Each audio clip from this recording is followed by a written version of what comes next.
జిల్లా దుబ్బాక నియోజకవర్గంలోని నార్సింగి మండల కేంద్రంలో స్వచ్ఛందంగా బంద్ కొనసాగుతుంది. మెదక్ జిల్లా కేంద్రంలో రెండు వర్గాల మధ్య జరిగిన అల్లర్ల నేపథ్యంలో బీజేపీ, బజరంగ్ దళ్, విశ్వ హిందూ పరిషత్ నాయకుల అరెస్టును నిరసిస్తూ నేడు జిల్లా బంద్కు పిలుపునిచ్చారు. ఉదయం నుండి వ్యాపార సంస్థలు మూసివేసి వ్యాపారస్తులు స్వచ్ఛందంగా బంద్ నిర్వహిస్తున్నారు.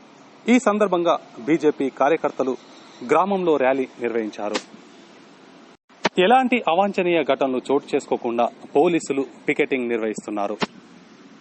ఎవరైనా రెచ్చగొట్టే వ్యాఖ్యలతో పాటు అల్లర్లు చేసేందుకు ప్రేరేపిస్తే సహించేది లేదని పోలీసులు హెచ్చరించారు.